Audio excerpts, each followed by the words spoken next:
কোনো একটা অবজেক্ট দৌড়াচ্ছে। আমার এটা ঠাকুমার সাথেই একটা জিনিস হয়েছিল। ঠাকুমার পাশে বসেছিল। তো হে গাইস, আশা করি তোমরা ভালো আছো।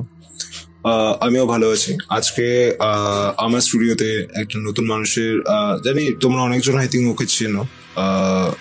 আমার খুব ক্লোজ ফ্রেন্ড, ওর নাম গৌরব।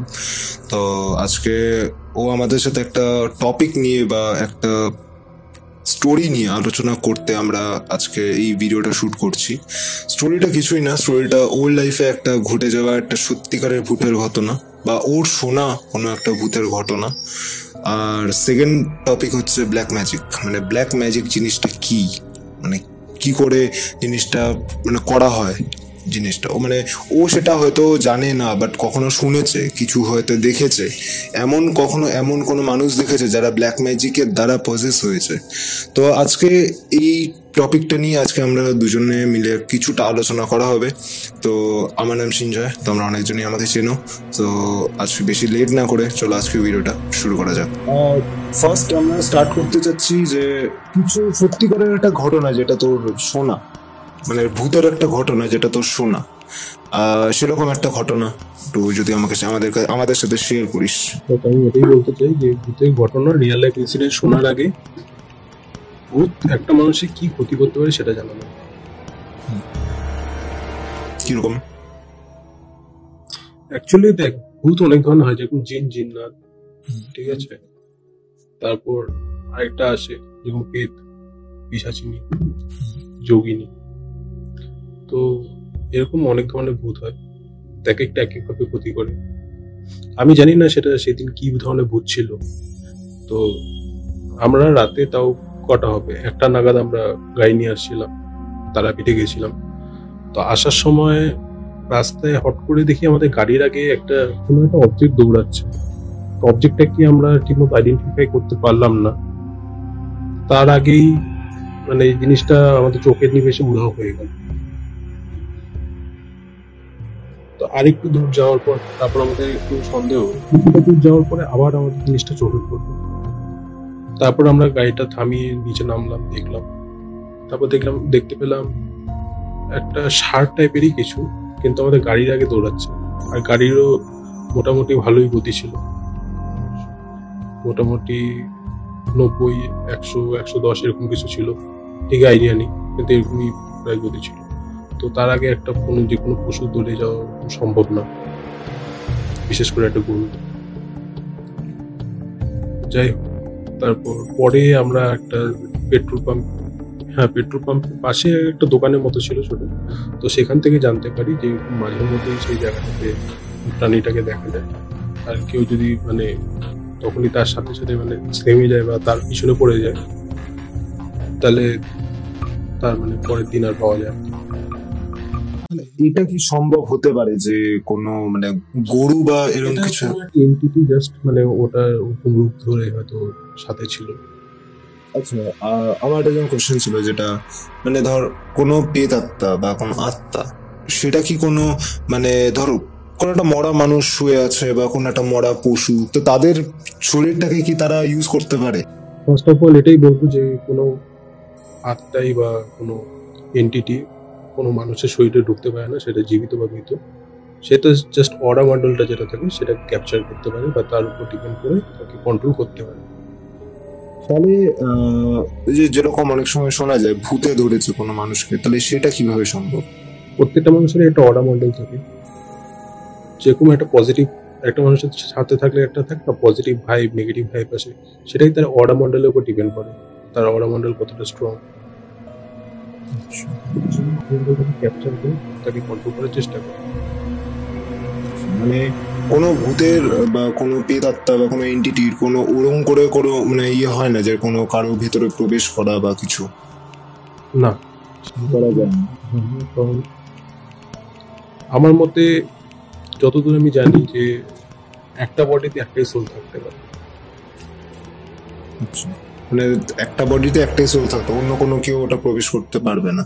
তাহলে ভূতে ধরা জিনিসটা কি ব্যাপার ওখানে? সেটাই তো বললাম, মানে অরা মন্ডলে ভর করে সে আপনাকে মানে কন্ট্রোল করতে পারে। সে আচ্ছা, মানে জাস্ট শুধু তাকে কন্ট্রোল করাটা। কন্ট্রোল করতে পারে, তার মাইন্ডের সাথে খেলতে পারে। আচ্ছা, এমন কোন স্পেসিফিক টাইম যে সময় মানে এই এন্টিটি বা এরকম কোন প্রেতাত্মা ভূত এরকম বেরোনোর কোন স্পেসিফিক টাইম আছে? কোনো স্পেসিফিক টাইম নেই, কিন্তু রাতের দিকটা মানে সাধারণত অন্ধকার হয়ে যাওয়ার পরে, আর সাধারণত মানে যেটুকু জানা গেছে তো 3টার থেকে 4টা 4:30 পর্যন্ত এদের মানে একটু বেশি পাওয়ারফুল হয়ে থাকে। যেরকম তোর সাথে আমার অফ দ্য ক্যামেরা কথা হচ্ছিল, যখন তুই বলছিলি যে একটা ওই ফরেস্টের একটা কিছু একটা ব্যাপার তুই বলছিলি, তো ওই জিনিসটা যদি তুই একটু শেয়ার করিস, ফরেস্টের কোনো একটা স্টোরি। ফরেস্টের স্টোরিটা এটাই যে আমি কালী পূজার লাস্ট দিন তো ফরেস্ট দিয়ে আসছিলাম, মানে ওদিন বেশি জন আমার সাথে বেরায়নি, মোটামুটি 4-5 জন মিলে বেরিয়েছিলাম। তো এবার সবাই আলাদা আলাদা হয়ে গেছে। তো তারপর আমি ফেরার সময় কি মনে হলো একাই ফরেস্ট দিয়ে ফিরলাম, আমরা সবাই আলাদা অন্য সাইড দিয়ে চলে এসেছি মেন রোড দিয়ে।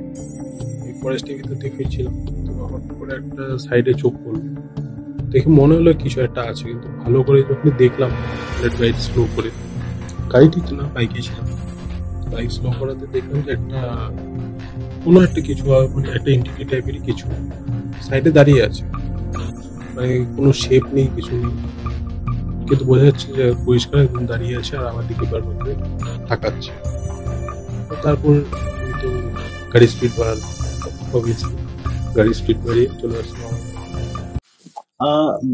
যেরকম আমি মানে এটা এই জিনিসটা আমার শোনা কথা যে ধর মানে কেউ যদি তোকে পেছন থেকে একবার ডাকে এরকম রাস্তায় বা কখনো কোনো সময় একবার যদি ডেকে সে যদি থেমে যায়, সেই সময় একবার পেছনে তাকাতে হয় না। এই জিনিসটা একটা বলি, এটা আমার মানে মার যে বাবা তার সাথে একবার হয়েছিল, মানে তখন প্রায় ওদিকে গ্রামই ছিল, রাত্রেবেলা এরকম অনেক বেশি হতো। তো দাদু একবার ঘুমাচ্ছিল রাত্রেবেলা, তো 12:30-1টা নাগাদ ডাকে দাদুর নাম ধরে, দাদুর নামটা বললাম না, তো দাদুর নাম ধরে ডাকে, দাদু 2বার সাড়া দেয়নি, ঠিক আছে, 3বারের বার যখনই দাদুর নাম ধরে ডাকে তখন 3বার না সরি 1বার সাড়া দেয়নি, 1বার ডাকাতে, তারপর সেকেন্ডবার যখন ডাকলো তখন সাড়া দিয়েছে দাদু। দাদু যেই বাইরে বেরিয়েছে, দাদু যে কোথায় কিভাবে চলে গেল দাদু বুঝলো না, দাদু পরে দেখে পুকুর পাড়ে, নিজেকে পুকুর পাড়ে। আচ্ছা, যেরকম ধরে রাখ মানে আমরা এই জিনিসটা এই ওয়ার্ডটার সাথে সবাই মানে মানে খুব পরিচিত আমাদের, নিশির ডাক, এই জিনিসটা বল, এটা এই জিনিসটা সম্পর্কে তুই কি বলতে চাস? এইটাকে কি নিশির ডাক বলা হচ্ছে?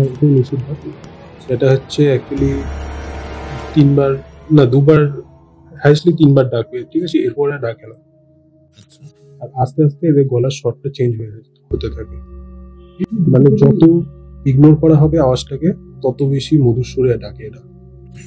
না বেসিক্যালি এই যে ডাকার পর তারপরে মানুষদের সাথে কি হয়? অ্যাকচুয়ালি সাথে নিয়ে যাওয়ার চেষ্টা করে, যেমন যদি সাড়া দিয়ে দিল কেউ তো চেষ্টা করে তার সাথে নিয়ে যাওয়া। আচ্ছা, এই জিনিসটা মানে আমি একটা জিনিস তোর সাথে শেয়ার করবো, যেরকম আমার একটা ঠাকুমার সাথেই একটা জিনিস হয়েছিল। সেই জিনিসটা হচ্ছে যে আমার ঠাকুমা যখন মারা যান তার আগের দিন, মানে মারা যাওয়ার আগের দিন, তখন আমার মেজ পিসি আমার ঠাকুমার পাশে বসেছিলেন। তখন আমার ঠাকুমা একটা জিনিস আমার মেজ পিসিকে বলছিল যে আমার বাবা অনেকদিন আগে তার মারা গেছে, আমার বাবা। তো আমার কাকিমা প্লাস আমার ঠাকুর দাদা, আমার ঠাকুমা বলছিল যে ওরা বলে তাদের ওকে মানে আমার ঠাকুমাকে নিতে এসছে। তো নিতে আসার মানে ব্যাপারটা কি? এই সেম ইনসিডেন্ট আমার মানে আমার মার যে দিদা ছিল মানে ঠাকুমা, তার সাথে হয়েছিল সেম ইনসিডেন্ট। সামনে বলে দেখতে পাচ্ছিল এবং কেউ দাঁড়িয়ে আছে, বারবার করে বলছিল যে আমাকে নিতে আসছে। ঠিক আছে, ইভেন আমার ঠাকুমা এটাও বলেছে আমার বাবা বলে আমার ঠাকুমার গায়ে হাতও রেখেছে আর এরকম করে মেরেওছে একটা। তো এই জিনিসটা কি সত্যি সম্ভব? ঠিক বুঝলাম না। মানে আমার ঠাকুমা শুয়েছিল, এবার আমার বাবা পাশে এসে গায়ে হাত রেখে বলেছে যে কি মা কতক্ষণ এবার চলো। এবার আমার ঠাকুরদাদা বলে ওনার পাশে শুয়েছে, আর আমার মানে কাকিমা উনি বলে আমার ঠাকুমার পায়ের সামনে বসেছিল। তো মানে ফিল করতে পারছে জিনিসটা যে ওনার কাছে কেউ একটা আছে বা ওনার সাথে ওনাকে নিতে এসছে। এটা কি আদৌ সম্ভব? আমি তো ঠিক নিজে তো এক্সপিরিয়েন্স করিনি, কখনো দেখিও নি, যখন এক্সপিরিয়েন্স করবো তখন ঠিকই বলবো। মানে তাও মানে জিনিসটা শুনে তোর কি মনে হয়? আমি যতদূর শুনেছি মানে আমার মার ঠাকুমার সাথে যেরকম হয়েছিল, তো ঠাকুমা বলছিল মানে আশেপাশে অনেকে দাঁড়িয়ে আছে নেওয়ার জন্য, নিতে আসছে। তখন মানে তার বাড়ির লোক যারা ছিল তারা যতক্ষণ তাকে ধরে রাখছিল, ঠিক আছে, ততক্ষণ ঠিক ছিল। যেহেতু তাকে একা ছাড়ছে, তারপরে সঙ্গে সঙ্গে মানুষটা মারা গেছে। আচ্ছা, মানে আমার ঠাকুমার সাথে সেই জিনিসটাই হয়েছে। যখন আমার মেজ পিসি পাশে বসেছিল যতক্ষণ বুঝিয়ে রাখা গেছে ততক্ষণ ছিল উনি। যেই আমার মেজ পিসি সামনে থেকে সরিয়ে অন্য জায়গায় গেছে তখনই উনি চলে গেছে। আচ্ছা, এই তো গেল কিছু ভূতের গল্প, ভূতের কিছু ইনসিডেন্ট, নিশির ডাক কাকে বলে জিনিসটা, কিছুটা জিনিস আমাদের ক্লিয়ার হলো। আজকের জন্য এইটুকুই থাক এই গল্পটা বা মানে এই যে জিনিসটা যে আমরা করলাম এই পডকাস্টটা, আজকের জন্য এতটুকুই থাক। দেখা হচ্ছে নেক্সট কোনো একটা অন্য পডকাস্টে তোমাদের সাথে। তো আজকের জন্য টাটা। প্লিজ চ্যানেলটা সাবস্ক্রাইব করে দেবেন, আর লাইক করে কমেন্ট করে জানাবেন কোন টাইপের ভিডিও ভালো লাগছে তোমাদের, মানে কোন টাইপের আরো কি পডকাস্ট নিয়ে আসা যায় তোমাদের সামনে। সো দেখা হচ্ছে নেক্সট ভিডিওতে নতুন কোনো টপিকের সাথে, নতুন মানুষের সাথে, বা আবার যদি গৌরবকে তোমাদের ভালো লেগে থাকে কমেন্ট করে জানিও। তো আবার কোনো গৌরব একটা কোনো স্টোরি নিয়ে বা কিছু নিয়ে আসবে আবার তোমাদের সামনে। সো আজকের জন্য এইটুকুই থাক, দেখা হচ্ছে নেক্সট ভিডিওতে। চলো টাটা।